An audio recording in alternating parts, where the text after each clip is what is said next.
On today's episode of the Locked On NHL podcast, will the Utah insert name Laters be pushed to the Pacific Division to try to even out the geography? You're Locked On NHL, your daily podcast on the National Hockey League. Part of the Locked On Podcast Network, your team every day.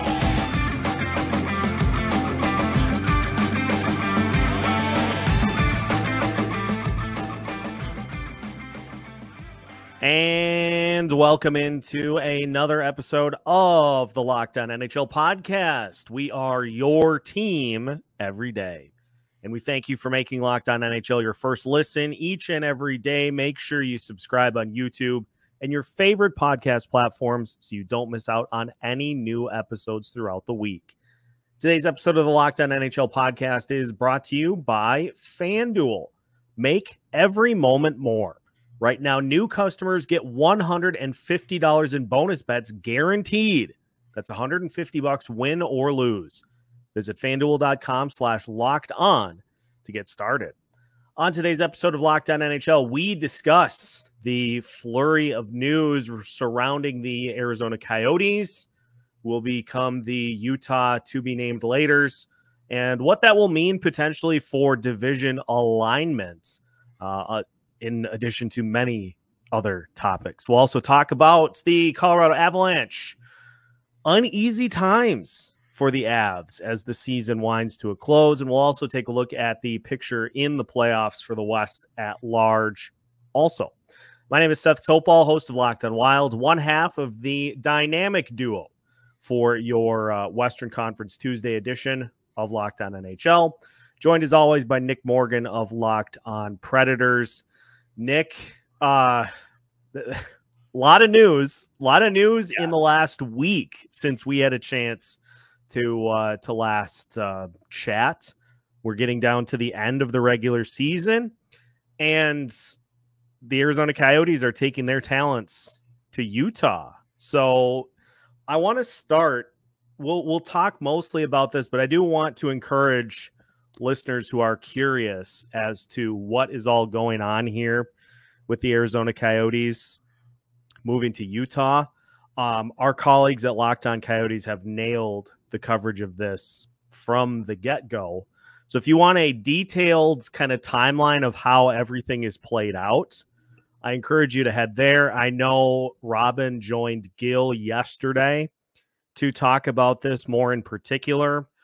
But basically the gist, Nick, of everything that has happened that I've gathered is the NHL is essentially buying the Coyotes from Alex Morello and selling them to Ryan Smith in Utah.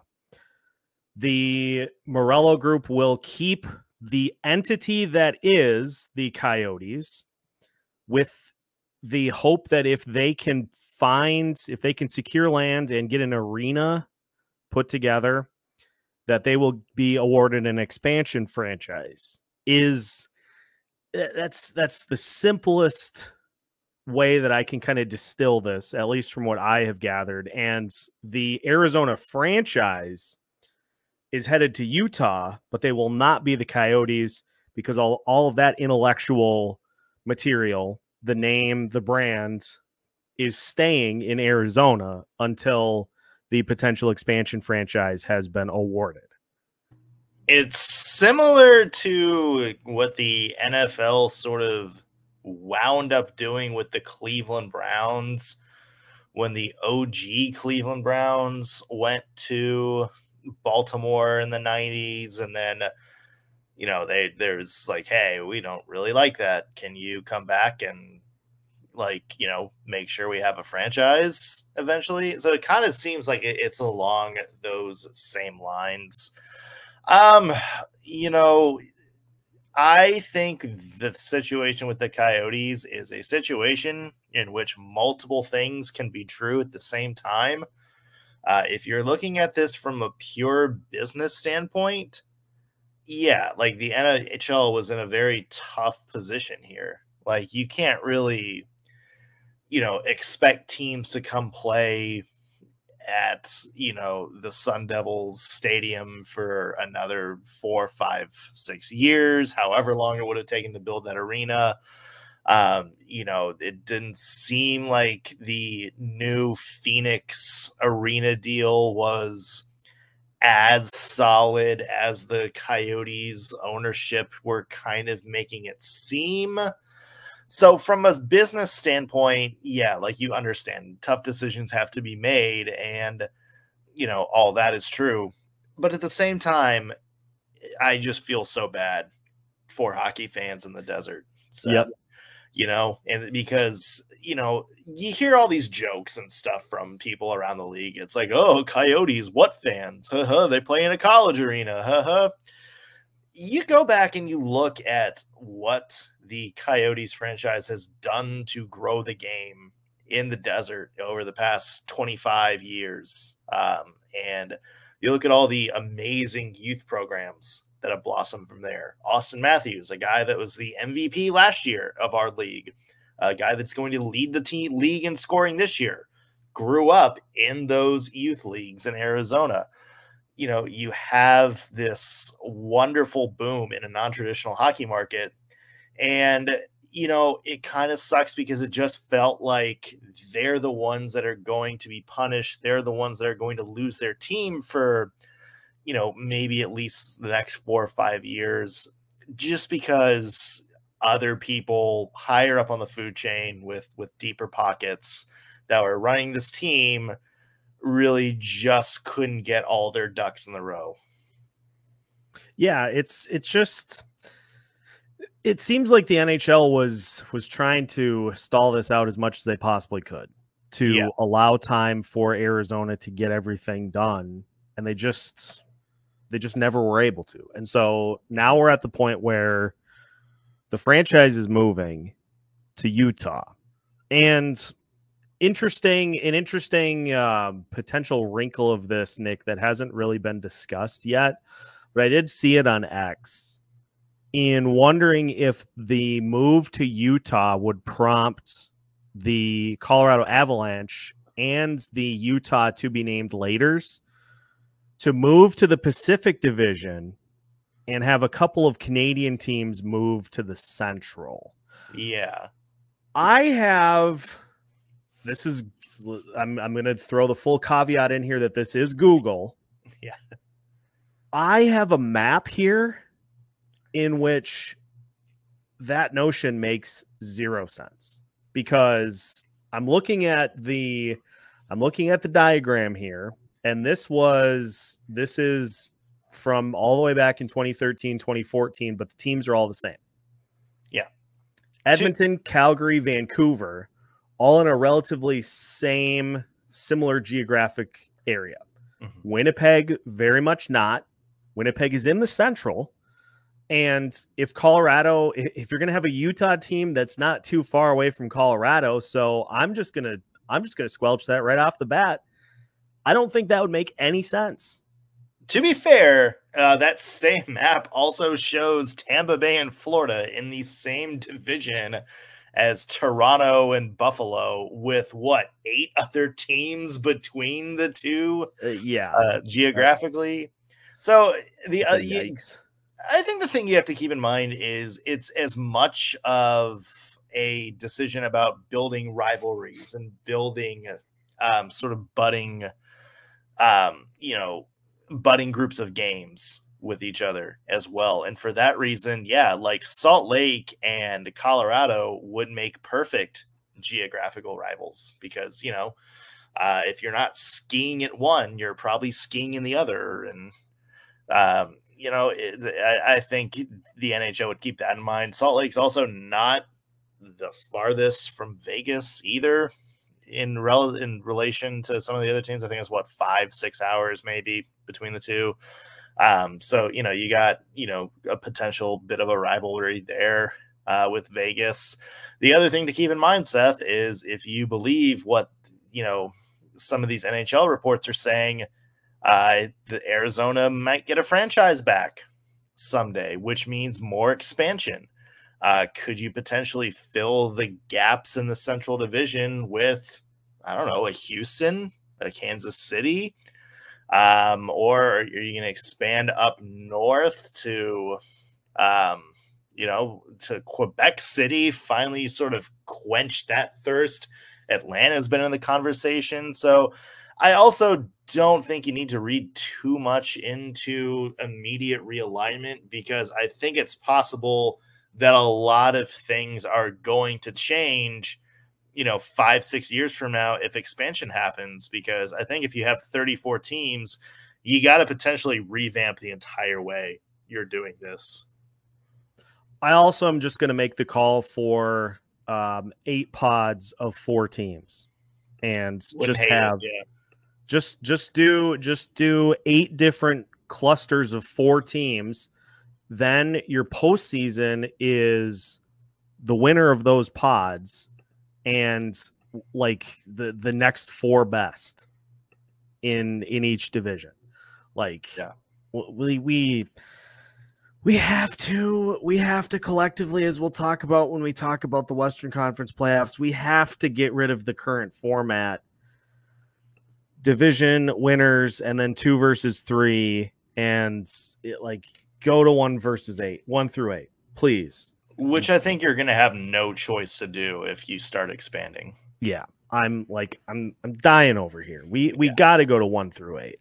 Yeah, listen to us, Gary Bettman, for the love of God, man. Madness. Speaking of madness, little panic in Colorado with how things have gone here recently. We will take the temperature. We'll do the burner test. Hold your hand over the burner and see how hot it is to try to determine what level of panic there should be for the Colorado Avalanche with their recent results. That is coming up as we continue today's episode of Locked On NHL after this. Today's episode of the Locked On NHL podcast is brought to you by FanDuel. And with playoff time just about here for both the NBA and the NHL, plus baseball in full swing, you can win big with FanDuel. And that is your place to bet on every single game. Listen to this. Right now, new customers get $150 in bonus bets guaranteed. That's $150 win or lose.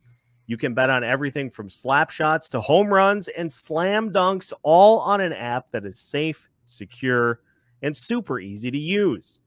What are you waiting for? Visit FanDuel.com/locked-on and make your first bet an automatic win. FanDuel, America's #1 sportsbook. Welcome back to today's episode of the Locked On NHL podcast. Once again, we are your team every day, and we thank you for making Locked On NHL your first listen each and every day. Want to remind you, coming this week, it's the Locked On NFL's mock draft live on April 17th at 7 Eastern, streaming on the Locked On Sports Today 24/7 streaming channel on YouTube or the free Amazon Fire TV channels app. Find the ultimate 6-episode series on April 17th at 7 Eastern to hear who the local Locked On experts are picking for every NFL franchise, with live reaction from local college football experts and even the fantasy football angle. The Locked On NFL mock draft, April 17th at 7 Eastern, streaming live on Locked On Sports Today 24/7 streaming channel on YouTube or the free Amazon Fire TV channels app. Nick, let's take the temperature for the Colorado Avalanche, because there's a little bit of a tense attitude, tense vibe coming from the general vicinity of the Colorado Avalanche. And honestly, with what has happened recently, I can kind of understand. You look at where Colorado's at right now. They are 1-4 in their last 5 games. And look at the results for these games that they have had. Ironically, the only game that they won in that span was against the Minnesota Wild. They lost to the Oilers 6-2. They lost to the Stars 7-4. They lost to the Winnipeg Jets 7-rip. and they blew a 3-goal lead against the Vegas Golden Knights and lost 4-3. Nick, 4 losses against 4 playoff teams. If you are an Avs fan or if you are a member of the Avs, what's your concern level right now? I think you're concerned with who they lost to and how. Look, if you play Dallas really tight and, it's 2-1, 3-2, something like that, maybe 4-2 with an empty net goal, you walk away from that being like, that's a tough game. That really sucks for us in the standings. But hey, we kept it close. Give us 7 games of this, and we may be able to win 4 of them. When you get blown out in some of these games, like you did in Winnipeg, like you eventually did against Dallas, or you start blowing leads like you did against Vegas, then there's a little bit more concern about not the quality of your team, because I think you and I both agree Colorado, one of those teams that begin with a C and ended in O, they're still very much a wagon, and they still have some really good pieces on the team. One guy who might be the MVP of the league this year. So you're not really worried about him from a talent standpoint. You just want all your ducks on the row headed into the Stanley Cup playoffs. And that's not where Colorado is right now. I think there's just a lot of mess in terms of a couple of people not really playing their best hockey at the moment. And there's not going to be a lot of wiggle room to kind of right the ship, because you're at the end of the regular season and you're going to be going up against a hot team in Winnipeg, who have won 6 straight games, including a 7-0 win over your team. So I am concerned a little bit if I'm an Avs fan right now. They do need to play better. They need to get themselves right. And they're running out of time to do it because they're going to have a really good first-round matchup. At the end of the day, this is still the Colorado Avalanche. This is still the team with Nathan McKinnon, Cale Makar, and a bunch of other people who won the Cup 2 years ago. Colorado is still going to be a dangerous team. They're going to be a dangerous first out. I'm concerned for them a little bit based on what we've seen over the past 2 weeks, but I'm not necessarily ready to take them off my list of contenders who could go all the way yet either.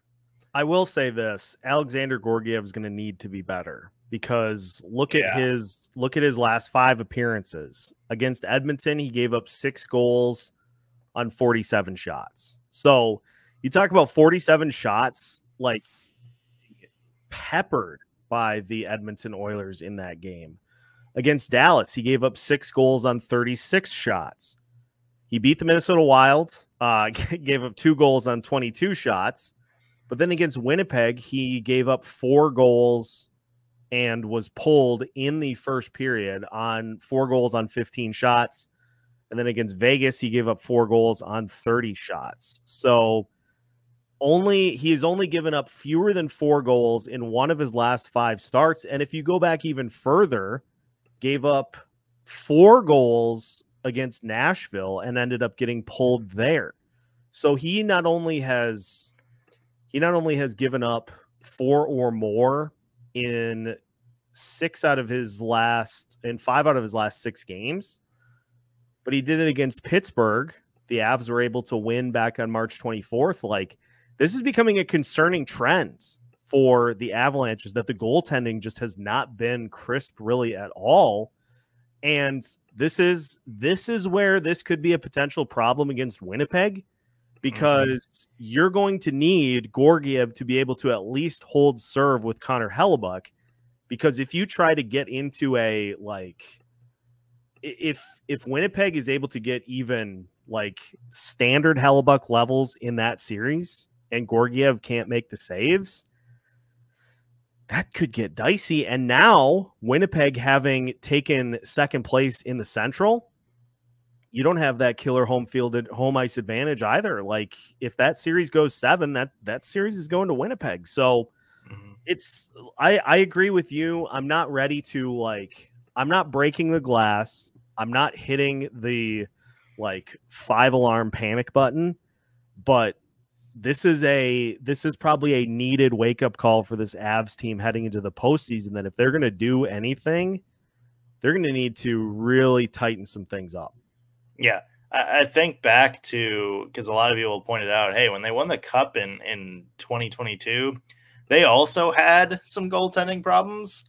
They, switched back and forth between Darcy Kemper and Pavel Francouz. Was it Francouz or is it the other guy? I think it was. Yeah, I think it was. I get him and Laurent Brossoit mixed up all the time. I think it was Pavel. I think you're right. Yeah, one of those guys. But yeah, long story short, they alternated between those two back and forth. Just kind of ran whoever was the hottest over the past, couple games or so like that. The only difference between that was Colorado had one of the best assembled teams that we've seen in this generation of the NHL. Mm-hmm. You could get away with that because they were loaded with depth everywhere. This time around, they're still very top heavy. They still got some depth, but it's not like they were in 2022. So that's another thing to keep ahead of is I'm not sure you're going to be able to win those kind of matchups this time around without a really good goaltender. Yep. I fully agree. We'll talk a little more about the Western Conference playoff picture because at the time of recording this, the Minnesota Wild might be doing the Nashville Predators a little bit of a favor. We'll talk about that and look at where the matchups stand as we continue today's episode of Locked On NHL after this. Today's episode is brought to you by Sleeper. We are just a few days away from the start of the Stanley Cup playoffs. And whether your team is going for the cup or whether you're holding out hope that the lottery balls might bounce your way, you can still win big by playing daily fantasy hockey on Sleeper, the official daily fantasy app of the Locked On NHL Network. Sleeper is our #1 choice for daily fantasy sports, especially daily fantasy hockey, because with Sleeper, you can win 100 times your cash in daily fantasy hockey contests. All you have to do is pick whether studs like Connor McDavid, Alex Ovechkin, Sidney Crosby, or Nathan McKinnon will record more or less than their Sleeper projections for things like goals, assists, saves, plus minus, and more in a given game. If you can correctly predict the outcome of 8 of those player picks, you can win 100 times your bet on Sleeper. You heard me, hockey fans. You can win 100 times your money playing daily fantasy hockey with Sleeper. So start paying attention and nail your picks so you can start winning big. Use promo code LOCKEDONNHL and you'll get up to a $100 match on your first deposit. Terms and conditions apply. Again, that's code LOCKEDONNHL. See Sleeper's terms of use for details and locational availability.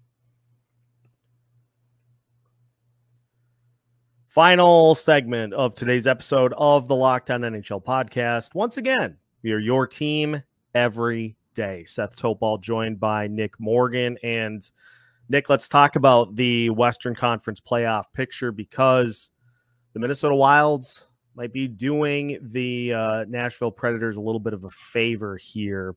At the time of recording, boy, I hope I haven't just done the world's greatest jinx here. Yeah, careful, man. Well, it's okay. The funny thing too is I say if at this point in the season a loss isn't going to hurt the Minnesota Wilds. They can't get higher than 12 in the draft lottery anyway. So yeah, you might as well win out at this point. The Wild are leading the Los Angeles Kings to nothing.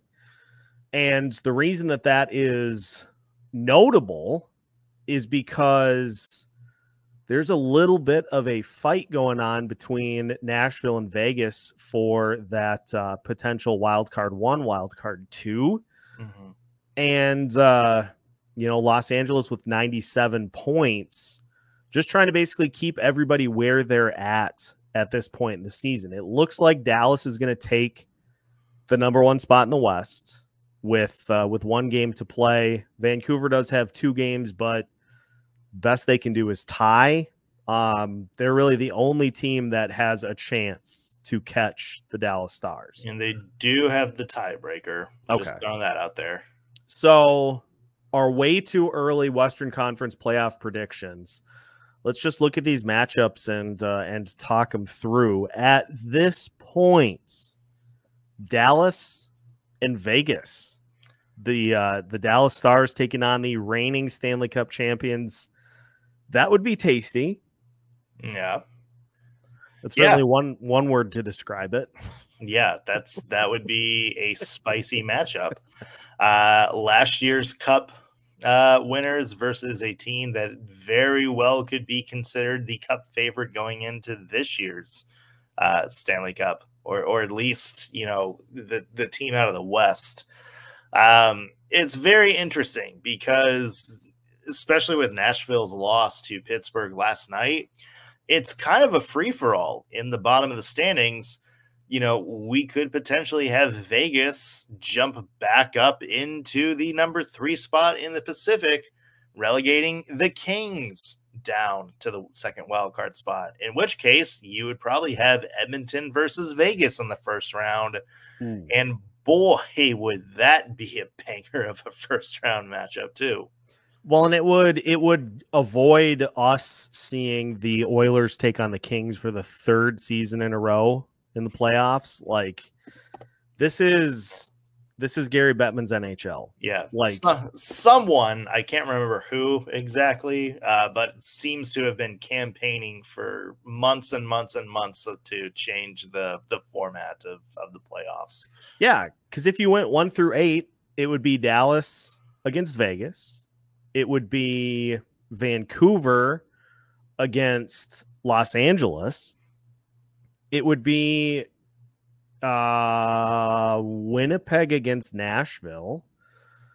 And then it would be Colorado and Edmonton.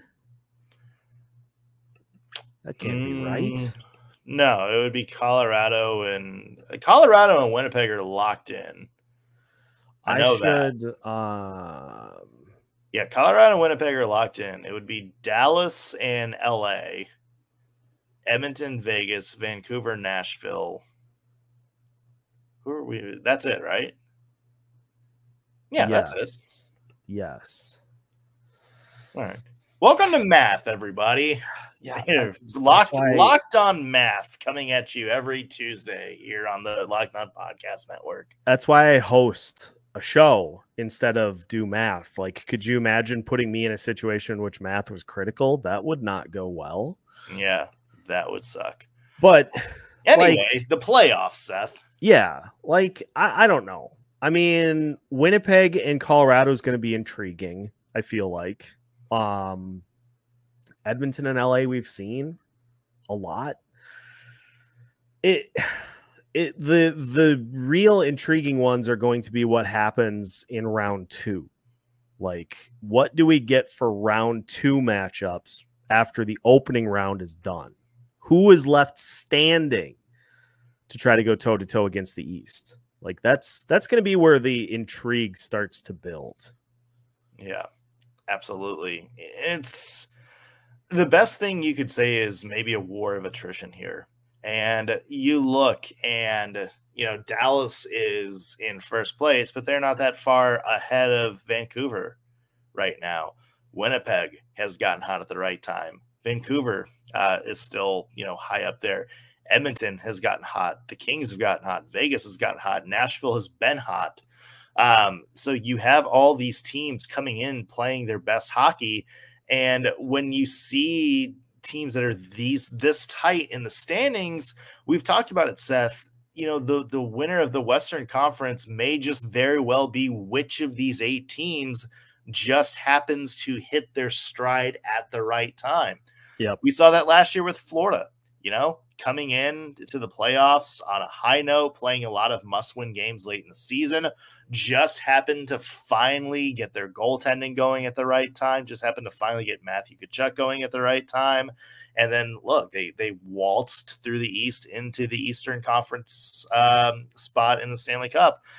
It's very possible that that happens in the West this year because there are so many good teams, so many teams that I think there's 5 or 6 teams, Seth, that we've mentioned that are in the playoffs at one point during the season as potentially the best team in the West. And so when I think it's this tight, this is anybody's conference. And I think it's going to come down to just which team happens to get the right matchups in the playoffs and which team just happens to have a good 2 months of hockey. Which team is able to just build enough momentum at the same time to get past some of these tough matchups. And it could be any one of them. And which team happens to add Tomas Hertl and Mark Stone. True. Hey, he miraculously healed a week before the playoffs for the second year in a row. The man has great cosmic timing, Seth. I heard Bruce Boudreau on the radio during that Vegas and Colorado game, and he said something to the effect of like, getting Hertl back with 5-ish games to go, that should be enough time to get him set and get him ready to go for the postseason. And I was like, of course. Why not? Yeah. Well, congratulations to the Vegas Golden Knights for preemptively hoisting the 2024 Stanley Cup. Yeah. Again, hope that wasn't the world's biggest jinx, but who am I to talk? The team that I cover is not even in the playoffs. So everybody have fun. I'm just going to be watching from my couch. Yeah. So the Predators could use an extra set of cheering hands if you want. I am taking applications for which team I should hop on to watch during the postseason. So, well, hey, there you go. Look, the players on our respective teams may hate each other, but you and I have a good rapport. Yeah, there's bad blood between those teams. So come down to Smashville. We'll make it up to you. I need to go. I need to go so bad. It's on my list. But that will do it for today's show. Appreciate everybody tuning in. As always, make sure to hit that like button before you head out for the day. And make sure to drop a 5-star review on your favorite audio platform as well. You can find new episodes all week long from our wide array of hosts here on Locked On NHL. From At Large NHL on Mondays, Western Conference Tuesdays, Eastern Conference Wednesdays, Power Rankings on Thursday, and more At Large NHL on Friday. You can find everything you need to stay up to date on the NHL here throughout the week. All episodes can be found Monday through Friday as part of the Locked On Podcast Network.